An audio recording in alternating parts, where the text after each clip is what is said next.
Hola, hoy tenemos en Charlas de Montaña y Aventura al gran explorador, espeleólogo y fotógrafo Gustavo Vela Turcot.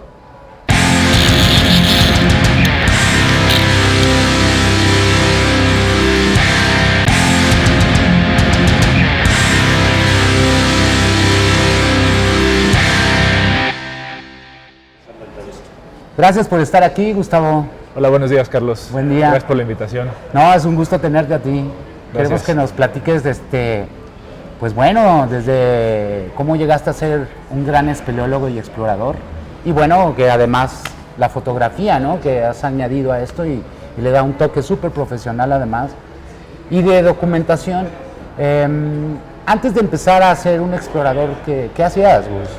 Pues desde morro me gustaba la montaña. Yo ni sabía que existían las cuevas, entonces pues le pedí a mi mamá que me llevara al grupo de montañismo, pero yo estaba muy niño y no me aceptaron por la edad. Tuvo que pasar varios años hasta que ya estuve en edad de ir solo, y entonces empecé con los cursos de montañismo de la UNAM. Empecé con alta montaña, con exploración, empecé con cosas básicas. Y en 1997 me metí al curso de espeleología, ahí mismo en la UNAM, y pues quedé fascinado. Ni sabía que existían las cuevas ni qué eran. Y ahí pues poco a poco, durante el curso, que dura 3 meses, pues fui descubriendo lo que es la espeleología. Y yo pensaba que todas las cuevas estaban exploradas y que todas las cuevas ya habían sido descubiertas. Pues siempre me he caracterizado por ser un poco inquieto. Entonces, pues estuve participando en un par de expediciones ahí en la UNAM, y después me integré a otra expedición de unos amigos extranjeros, y una expedición me llevó a otra. Entonces entendí que las cuevas pues se van descubriendo poco a poco, que había muy pocas cuevas descubiertas y que pues tenemos la oportunidad de descubrir más cuevas, ¿no? Entonces pues poco a poco me fui integrando a otras expediciones. En el 2000 me integré a otro grupo que es la Sociedad Mexicana de Exploraciones Subterráneas, con sede aquí en la Ciudad de México. Sí. Y entonces con ellos también aprendí mucho. Con el que dirige este grupo es Ramón Espinaza. Sí. Entonces con él aprendí mucho. Es un geólogo que también es apasionado de la exploración, y él fue uno de mis grandes maestros para saber cómo conducirme en la exploración. Y pues poco a poco fui a la par saliendo con mi grupo, y haciendo otras expediciones. ¿Qué descubrías más dentro de estas exploraciones? Porque me imagino que está la logística, que hay que controlar muy bien el equipo, tener pues cuidados en la cueva, y encima, pues sí, o sea, ¿qué te llevó a, perdón, a que exploraras más, no? Pues siempre es como entrar a la cueva, lo que no vemos siempre nos genera mucha curiosidad, ¿no? Y se generan muchísimos mitos y muchas mentiras. Entonces, un escalador, cuando ve una pared, una ruta, sabe por dónde, estudia la ruta, sabe por dónde subir, y puede que lo logre y puede que no lo logre. Un montañista pues ve la arista, ve la ruta por donde va a subir, de la montaña, por los glaciares, y puede que llegue a la cima y puede que no llegue a la cima. Entonces, esta visión clara permite que sea muy entendible lo que hacen los montañistas, ¿no? Los escaladores. Sin embargo, la espeleología siempre, en todos los países, en muchos países, siempre se malentiende, ¿no? Siempre se cubre de muchos mitos, de leyendas, porque no se ve, ¿no? Entonces se inventan muchas historias, y a lo que nos metemos a una cueva es lo mismo a lo que se mete un escalador o un montañista, pues a abrir una nueva ruta, a descubrirse a uno mismo, ¿no? A enfrentarse a todos los problemas que pueden surgir. Entonces, pues la espeleología, las cuevas, está siempre envuelta de todos estos pues rollos en los que se van generando poco a poco. Y entonces, a la par de esto, viendo que había sido, pues que no hay documentación, que no había como tantas historias, y siendo aficionado de la fotografía, empecé a hacer fotografía subterránea, lo cual es muy complicado. Sí. Hacer una fotografía dentro de una cueva es muy complejo. Tienes que tener una iluminación específica, un equipo especializado, tanto de personas como de fotografía, ¿no?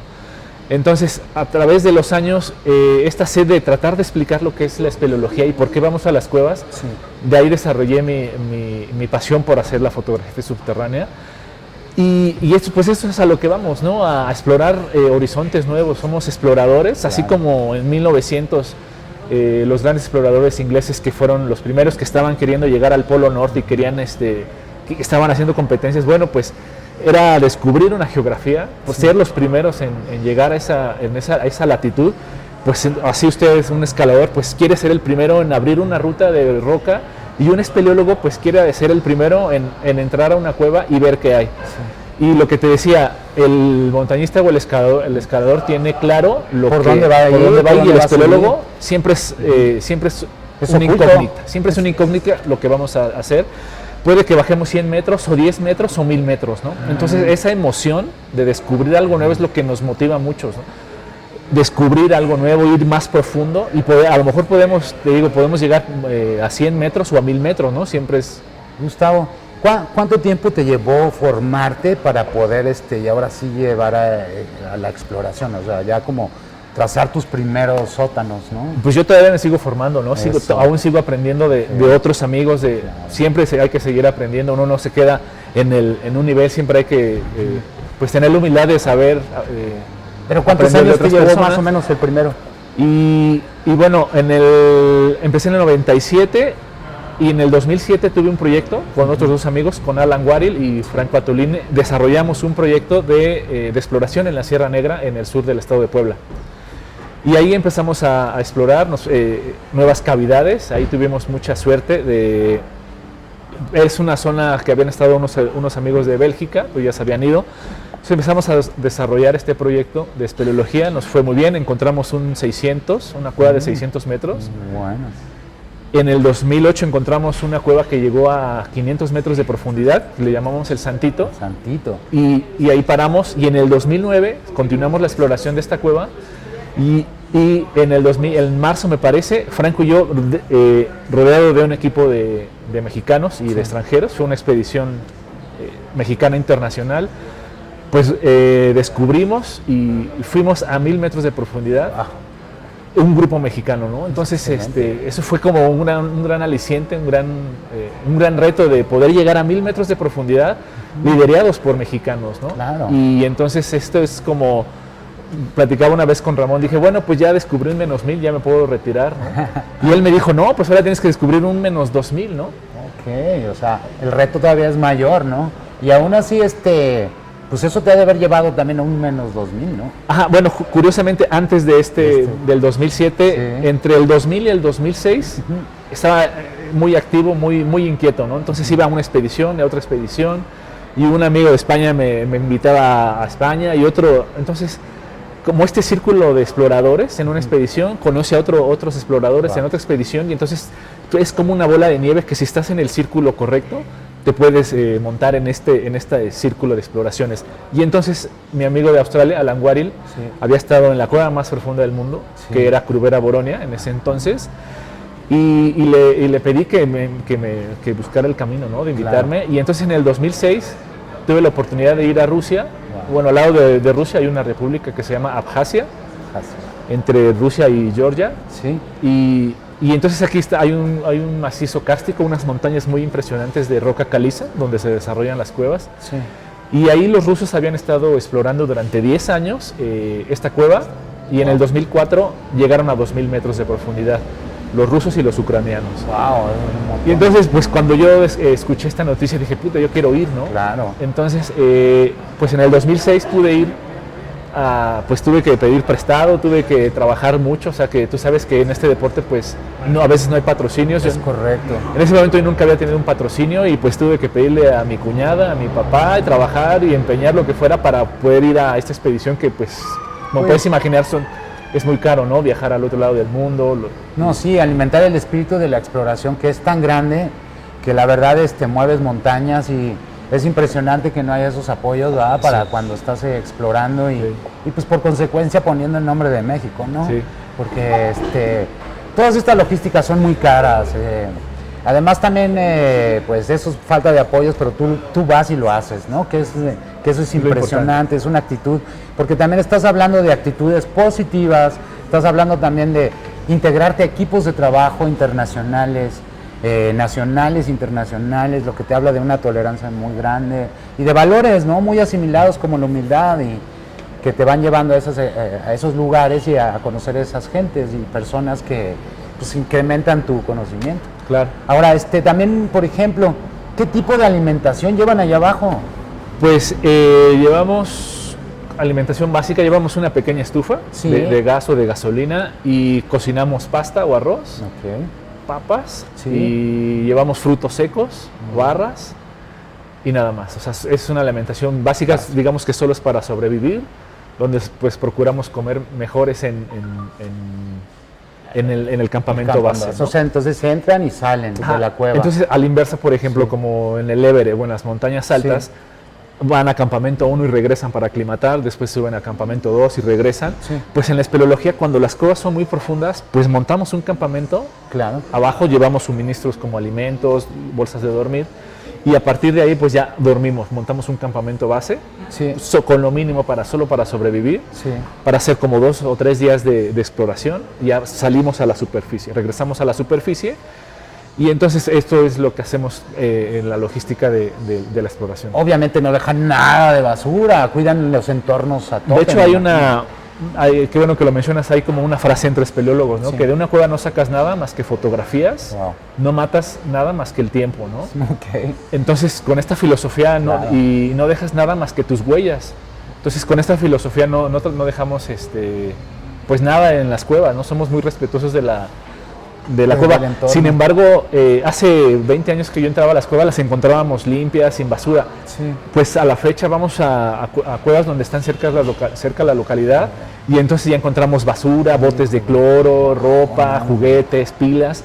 Entonces Creen que es un desecho de basura. entonces creen que como ya Ajá. no ven la basura, la gente lo echa a un lugar donde no lo ve, y entonces ya encontramos muchas cuevas ya están más contaminadas, ¿no? Oh, qué Desafortunadamente. triste. Pues ese es un llamado pues a toda la gente que hay que cuidar los entornos, no que porque sea un hoyo vas a tirarle la basura, siempre tiene que ser encauzada a lugares Claro. en específico. Y bueno, para mí se me hace muy interesante cómo también ya encuentran ese impacto, ¿no? Ya de la masividad de la gente hasta en las cuevas, ¿no? Hace falta más también, ¿no? A lo mejor conciencia en las personas de los lugares. Pero bueno, haz de cuenta que, pues teniendo ya esa ética y todos esos conocimientos que, bueno, no deja uno de aprender, siempre hay retos. Después de Curvera, que fue pues todo un logro, porque lograste 2000. Sí, eso fue en el 2006. Pues estuve 3 semanas en la expedición en esta República de Abjasia. Sí. Bajamos a 2000 metros y salí. Entonces regresé como muy contento, pues Claro. había sido el primer mexicano en ir a 2000 metros. Americano, digamos, ¿no? El americano, porque abarca todo el continente. Sí. Ninguna persona del continente había ido a 2000 metros de profundidad. Claro. Logré bajar, explorar un poco y subir durante estas 3 expediciones. Y con esta sed de exploración, pues en el 2007, como te comentaba, con otros 2 amigos, Alan y Franco, desarrollamos este proyecto en Puebla, en el cual pues llevamos 12 años desarrollando cuevas.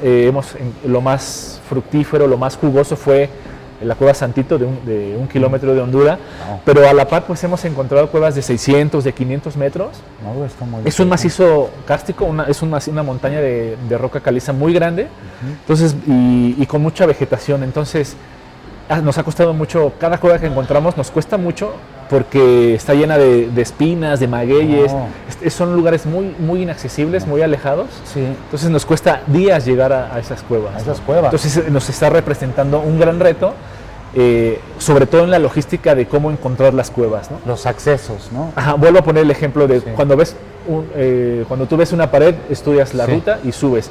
Y nosotros tenemos que caminar sobre campo, y a lo mejor podemos pasar a 2 metros de una cueva, pero como está llena de maleza, no la vemos. Ok. Entonces esto nos representa logísticamente es más complicado para nosotros, pero aún así llevamos 10 años con este proyecto. Muy bien. Está súper interesante porque pues ustedes son totalmente exploradores y bueno, buscan los puntos donde y encuentran, ¿verdad? También pues como profundidades de 600, 1000 metros como el Santito, Sí. que eso también es de base de mucho esmero, ¿verdad?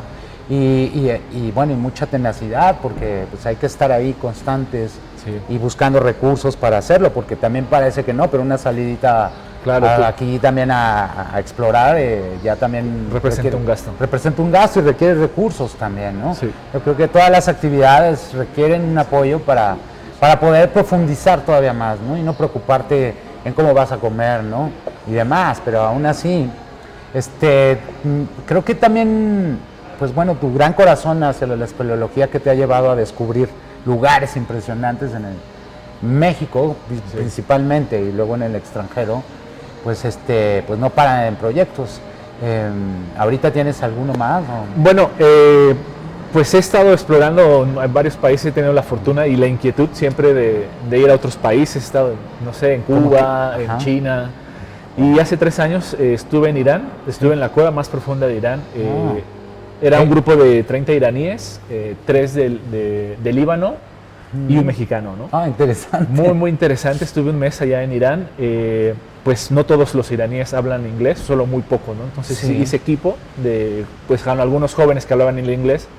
Ahí hablan el persa, entonces pues mi persa es muy pobre, ¿no? Y adaptarte a la alimentación de ahí. Y a la cultura, sobre todo, a todo, ¿no? ¿Por qué? Porque, bueno, ¿son musulmanes o, sí, pues parte de ellos?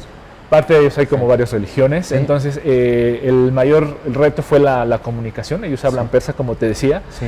Y entonces esta cueva estaba a 800 metros de profundidad, la habían descubierto hace 3 años, más o menos en 2013, y estaban a 800 metros de profundidad. Hicieron una invitación a varios grupos, tuve la fortuna y bueno, y la determinación de ir. Sí. Y empujamos de 800 a 1100 metros la cueva, entonces... Pues sí fue una buena actividad, ¿no? Y ahora es la cueva más profunda de Irán y un año después los iraníes empujaron otros 200 metros, está en 1300 y en agosto van a ir otra vez porque sigue, ¿no? Entonces, pues si logro juntar el dinero, los recursos para ir, pues me lanzo a Irán otra vez en agosto a seguir explorando, ¿no? Son unas personas increíbles, con un gran corazón, son súper buena onda, son muy, muy amables. Sí, eso es interesante porque pues allí además también estás adentrándote en otra cultura. En otra cultura. La alimentación, por ejemplo, ¿qué comen ellos ahí? Pues tienen como muchos derivados de los lácteos, Sí. como yogures, como búlgaros, como cosas raras que yo probé algunos y no me gustaron. Sí. También basan su alimentación en el arroz, en el trigo. Okay. Tienen como unas tortillas muy, muy, muy delgadas, no recuerdo el nombre. ¿Ricas? Son ricas, pero son muy, muy, muy delgadas. Okay. Y pues vegetales, ¿no? Eso es lo que comíamos en la expedición. Pero en las montañas es desierto, ¿no? Entonces hay que caminar a 40 minutos, hay que caminar al otro valle para ir por agua, por ejemplo, ¿no? Oh, eso también. Porque éramos como 30 en la expedición, 25, y entonces pues necesitábamos todos los días va un grupo por agua, ¿no? Entonces, y del coche hasta el campamento base son 12 horas de caminata. Es lejísimo, ¿no? Es muy atlético también, ¿no? También físicamente es muy demandante. Sí, demandante. Pero pues te digo, las vistas son espectaculares y la experiencia fue muy interesante. Al final podemos tener diferentes pensamientos de cultura, de religión, pero lo que nos une es la pasión por explorar una geografía nueva, que es una cueva, ¿no? Y de las cuevas, como te decía, pues no sacamos nada más que fotografías. Sí. No matamos nada más que el tiempo. Y lo único que dejamos son huellas. Oye, pues.